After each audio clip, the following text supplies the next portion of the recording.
विश्वास भी आ जाता है। कृपया बताएं कि सच्ची भक्ति और अंधविश्वास में फर्क कैसे समझें। देखो, जिसको धन की प्रधानता होती है वहां दंभ पाखंड घुस ही जाता है, और जहां भगवान की प्रधानता होती है वहां किसी का प्रवेश नहीं होता, वहां इन दोषों का प्रवेश नहीं होता।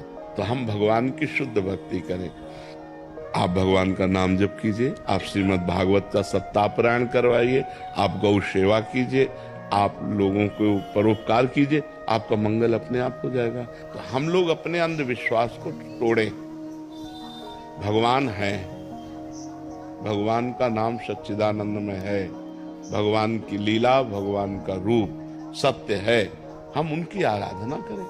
कपट, पाखंड, दंभ, नाटक ये ठीक नहीं है, और बलि आदि ठीक नहीं। किसी जीव की हिंसा करना ये हमारा सनातन धर्म अलाउ नहीं करता है।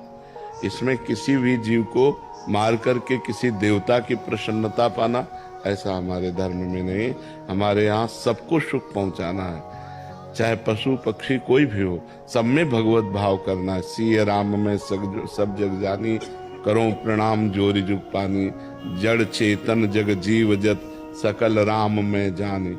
ये अंधविश्वास उनको कह रहे हैं, जैसे बहुत सारे जने ऐसे होते हैं कि यहाँ ये करा दो, यहाँ वो करा दो, और फिर उसमें उलझ जाते हैं लोग कि आपने अगर इसकी बलि नहीं दी या ऐसा नहीं किया, ये टोटका नहीं किया, तो वो अंधविश्वास, जिससे बहुत मान्यताओं का प्रचलन है हमारे जैसी। तस्मात् शास्त्रम प्रमाणम ते कार्याकार्य व्यवस्थितो, शास्त्र के अनुसार ही कार्य और अकार्य की व्यवस्था की गई है। तो पितरों को पूजना, देवताओं को पूजना, देवियों को पूजना, और हर मनुष्य अधिकार रखता है वो किसी की भी पूजा कर सकता है भगवत भाव से। तो जो जहाँ पूजा कर रहा है वो अच्छा है। समाज की भावना क्या है वो हम तुम बदलना चाहें तो नहीं बदल सकते, हम अपनी अपनी भावनाएं बदलना चाहें तो बदल सकते हैं। हमारी ऐसी सोच है।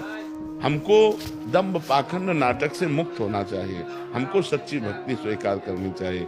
आप पाप कर्म करेंगे तो आपको दुख भोगना पड़ेगा, पुण्य कर्म करेंगे तो सुख भोगना पड़ेगा। शास्त्र तो खुली बातें बताता है। हम कह रहे नाम जप करो, नाम कीर्तन करो, भगवान की कथा सुनो, भगवान की कथा करवाओ, तो आपके अंदर जब भगवत उत्साह करोगे तो पाप नष्ट हो जाएंगे, आपका सुख बढ़ेगा। निज कृत कर्म भोग सुन भ्राता, अपने कर्मों का तुम्हें भोग भोगना पड़ेगा। तो अच्छे कर्म करो, नाम जप करो, समाज में एक दूसरे का हित करो, पाप कर्म से बचो, अपने आप सुखी हो जाओगे, अपने आप सुखी हो जाओगे।